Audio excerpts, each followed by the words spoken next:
Well, thank you, and good afternoon, everybody. Ever since the fall of the Berlin Wall, just over 20 years ago, politicians across the West have been looking for the peace dividend, namely a way to cut our defences. It started in Britain with options for change back in the early 1990s, and it continues today.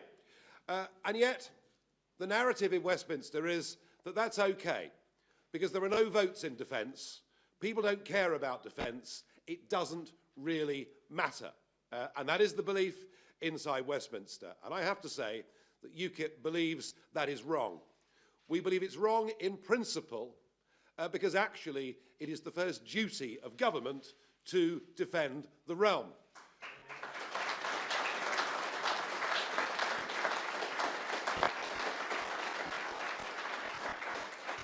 But it's also wrong in practice, because actually people in this country do care hugely about defence, about our ability as a nation to defend ourselves, about our ability as a nation to defend our commitments around the world, perhaps with the Falklands being to the foremost in many people's minds. So people do care hugely about it, and perhaps they care even more about the well-being of the men and women that serve in our armed forces, and especially the way in which they're treated, or perhaps in many cases sadly ignored when their service is over. So I think Westminster is wrong about this, and UKIP says defence really does matter. It is very important. It should be a much bigger part of this election campaign than it currently is. And we will commit today to saying that we do believe this country should meet a 2% target of its expenditure in line with NATO expectations. UKIP believes we should do that.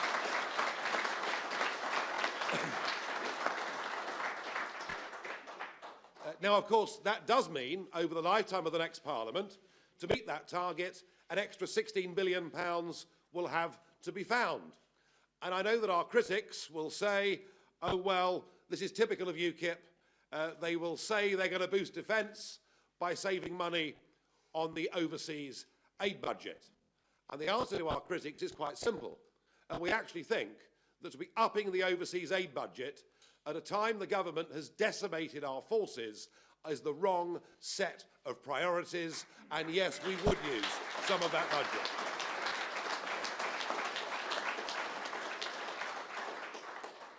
And as far as our veterans are concerned, and especially some of those who've come back from Afghanistan and other conflicts, physically or mentally impaired, yes, we do think something more should be done.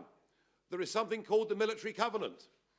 It is supposed to be the bond between those that serve the country and the government and the rulers of the country, and it's our feeling that that military covenant has not fully been honoured over the course of the last decade.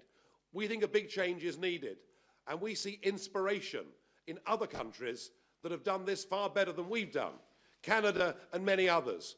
And so what we think is needed is a veterans administration with a veterans minister, separate to the Ministry of Defence, reporting directly to the Cabinet, and somebody with the authority and the ability to bring together all of the veteran services that are currently provided, plus, of course, vitally, the burgeoning charity sector in this field. So UKIP believes that a veterans minister is something that is needed, and we will push hard in the next Parliament for this to become the case. We also feel some terrible mistakes were made back in the 1990s when a handful of military hospitals, hospitals specially dedicated to dealing with the especially mental conflicts that some of those who've been in serious battle situations suffer from. We think closing those hospitals was a mistake. It left us very ill prepared to deal with many of the challenges from Afghanistan, Iraq and elsewhere. And we would like to see at least one dedicated military hospital put back in place in this country to deal with veterans and especially those who've got mental problems. That, we think, would be the right thing to do.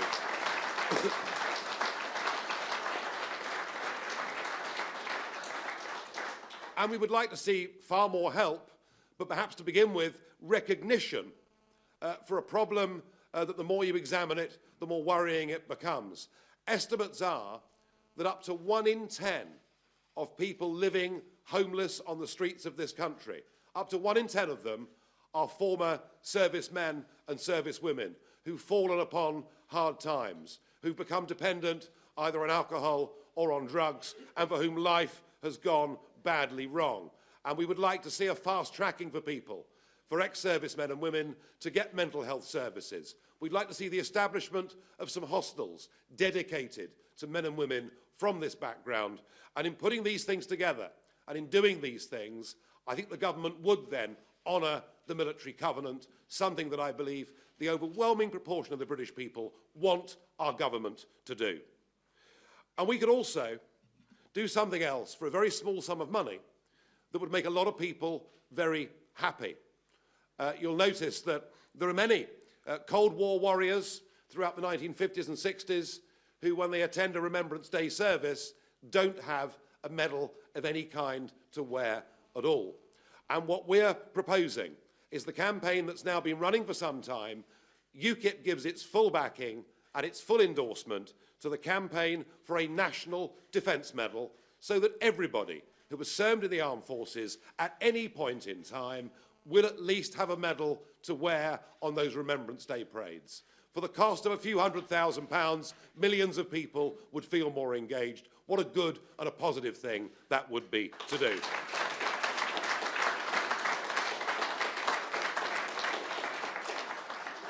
So we will do our best over the course of this election campaign to make defence and veteran affairs a debate and an argument that we can have with the other political parties, and to engage millions of the British public to do so too. And to that end, it won't all be me, to that end, one man in UKIP will be at the forefront of doing this, and I would like to introduce, please, former Army veteran, UKIP MEP, Mike Hookam, to tell us more about UKIP's plans for defence and veterans' affairs.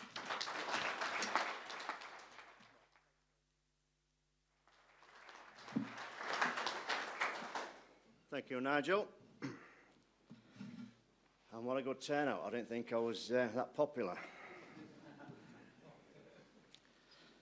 Now, I would never have thought for 1 second during my own military service, jumping over moorlands, loaded down with SLR and kit, that I would one day be launching a major national political party's defence policy. But there is a difference between UKIP and the legacy parties. Not only can a former sapper work their way up to become a defence spokesman, but it can also play a major role in pushing the defence agenda of this country forward and challenge the traditional party's tired, introverted and frankly rudderless leadership on the defence of this nation. Now, it's not an easy job,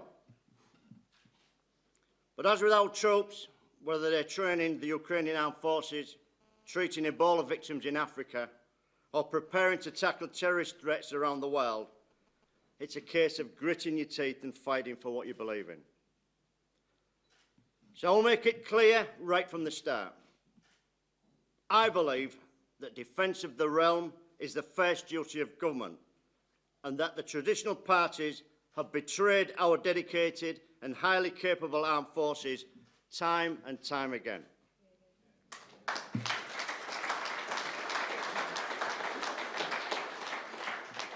Since before the Falklands conflict in the early 1980s, successive governments of all colours have wielded the axe of the capability and manning of our armed forces.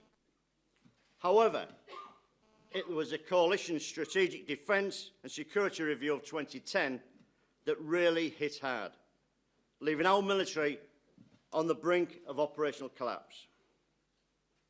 Under SDSR 2010, we've seen more regiments than ever disbanded or amalgamated in a headlong rush to hand P45s to our troops and slash costs regardless of operational needs. We've seen aircraft platforms and various air defence capabilities eroded to the point where the UK is now reliant on other NATO nations to fulfil duties once the preserve of the RAF and Royal Navy. And we've seen ships and their companies sent to scrap heaps years before the end of their operational lifespan, leaving the UK with little defensive capability to guard our island nation. Aspects of our armed forces now also face a threat of privatisation, with many of these outsourced schemes already proving a disaster, especially in terms of recruiting and messing. Someone, somewhere, forgot that well-fed troops are happy troops. But I guess that doesn't matter if there are no troops to feed through failed recruiting campaigns. All the while, the same governments who wielded the axe have continued to use our armed forces as an extension of a highly flawed foreign policy, often making the situation worse, like in Iraq and Libya. This is not the fault of our service personnel, who do an amazing job under very difficult circumstances. The fault rests solely with those who create and implement the policy. Now, common sense suggests that when the country is faced with such a range of threats, the defence budget needs to be raised accordingly. And there is no doubt we are facing huge dangers. From Islamic State in Iraq and Syria, piracy in the Indian Ocean, and the reborn Russian threat from the east, to Islamic militancy in Africa, nuclear weapons programs in Iran and North Korea, cybersecurity issues from Asia, and terrorism on our own streets, this country has never faced such a contrasting range of threats and future defence challenges. Sadly, the all political parties don't seem to recognise this. They will continue to refuse to invest in defence, and unless UKIP MPs are there to stop them, the men and women of our armed forces will face yet more deep cuts in the next Parliament.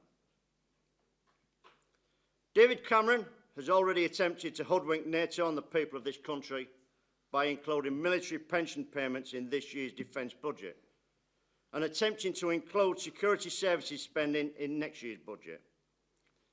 This is his way of fudging the figures to pretend we are meeting the UK's 2% of GDP minimum NATO spending commitment. It is willfully misleading. Several Tory MPs have even alluded to further cuts, which could see army numbers fall as low as 60,000 personnel. Labour, as ambiguous as ever, have totally refused to say if they'll even meet our minimum NATO commitments, never mind put defence at the forefront of their priorities. Instead, the all parties prefer to ring-fence foreign aid, giving money to countries with space programmes and their own huge defence budgets, rather than supporting UK troops in defending British interests. Frankly, you couldn't put a cigarette paper between the cut defence policies of all three establishment parties.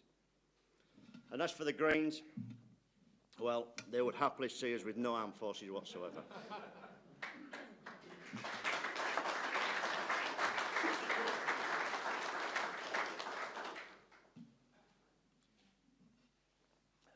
Put more gin in that one, Bill.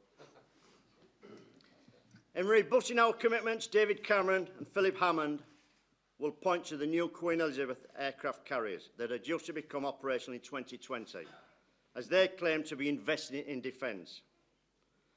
Well, these are indeed superb operational platforms which will give the Royal Navy back some of the capability lost to SDSR 2010. However, we have serious reservations about the Royal Navy's ability to operate and protect the carrier force in a modern combat environment in the Royal Navy's current state. It could take nearly every ship in the current fleet to form an effective carrier battle group. As for the F-35B Lightning II stealth fighter aircraft that are due to fly from our new carriers by 2020, the programme has been plagued with delays and development problems too numerous to mention. There is a real danger this aircraft may never be fully mission capable. It's a mess. In terms of foreign policy, UKIP believes in the robust response to any threat to our nation's security. But we are also determined to learn from past mistakes. Our commitment to NATO and the UN Security Council must be upheld. We will not shirk our responsibilities to our allies, but UKIP also believes our parliamentary democracy should be consulted at every opportunity before committing our forces and taxpayer resources to combat situations. We will also not hesitate to act in the case of a direct threat to sovereign British territory or to UK nationals, such as threats to the Falkland Islands, sovereign British territory in Cyprus, Gibraltar, Crown dependencies or other British overseas territories, or in the event of a threat to our trade or cyber security. Put simply, UKIP will put defence of all our territories first, ahead of all other responsibilities. We will increase the defence budget to pre-SDSR 2010 levels across the term of the next Parliament without fudging the figures. This would mean an increase in spending of £4 billion per year by the end of next Parliament. And I think this is a much better way to spend taxpayers' money than on wasteful vanity projects like HS2 or giving £55 million a day to the EU.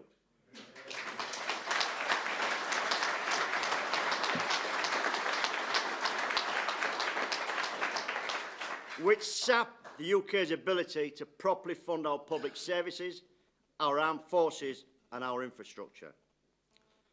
£3 billion will go towards bringing our armed forces back up to standard, back up to pre-2010 levels.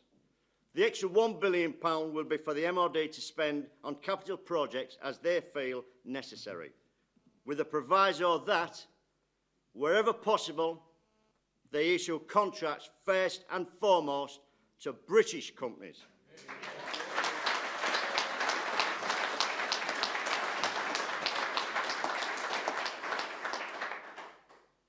Now you want to know our position on Trident. Faced as we are with rogue states such as North Korea and Iran, who have developed advanced nuclear capabilities, we do not believe that now is the time to be talking about nuclear disarmament. So we will commit to keeping the UK's seaborne nuclear deterrent. However, we want to see a politically independent review into alternate delivery methods for nuclear weapons by both air and seaborne methods when we look to replace Trident from 2016.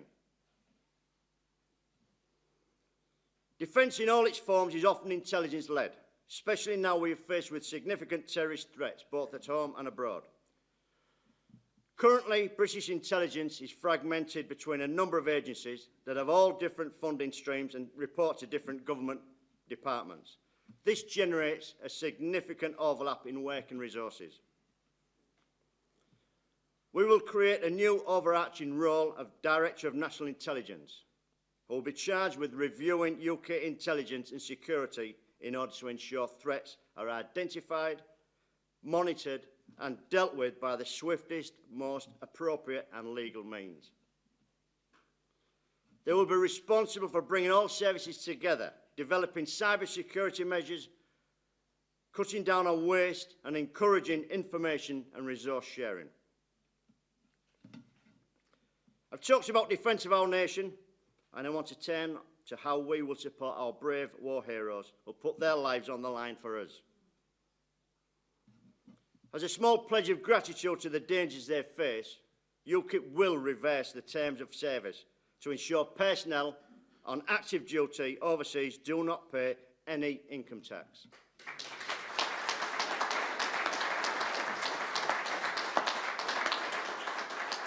However, it is not just those currently in service who we must honour, protect and help. As a veteran myself, I am increasingly concerned about how we as a people treat our service personnel once their term of service has ended. So it's my pleasure to say UKIP are committed to honouring the military covenant. From speaking to many veterans, it has become clear just how guilty successive governments have been ignoring veterans. UKIP believes society should take care of those who put their lives on the line for the good of our country.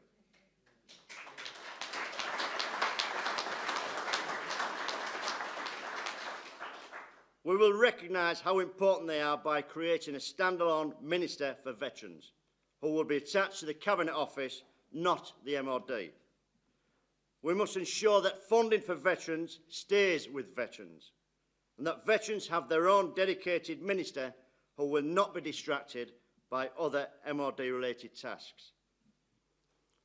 Our Minister for Veterans will be responsible for working with all MOD veteran services and established charities to provide the best possible service in a range of fields. Areas a new Minister will be expected to act upon will include veterans' healthcare, housing, counselling, training and rehabilitation, access to financial services, benefits, memorials and so on. They will also tackle issues such as veteran homelessness, drug and alcohol abuse among veterans and mental health issues identified either in service or post-service. Today, I also want to announce specific policies we intend to roll out to make a dramatic difference to the lives of those veterans who are struggling most. Prime Minister, you were quite rightly heckled during your debate with the other party leaders last week, when you were attacked on your appalling record on homeless veterans. You seem to be unable to sort the problem, so we will do it for you.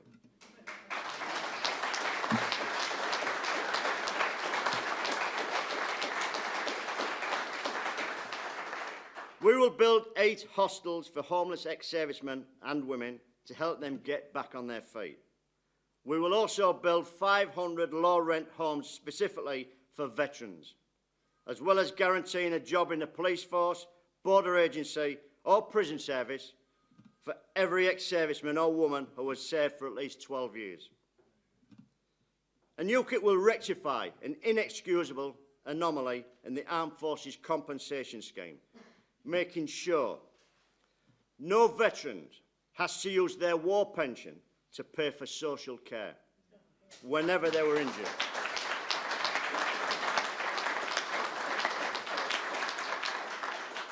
Finally, to recognise the contribution of all members of the armed services, UKIP will institute and issue a National Defence Medal to all veterans, irrespective of rank or length of service.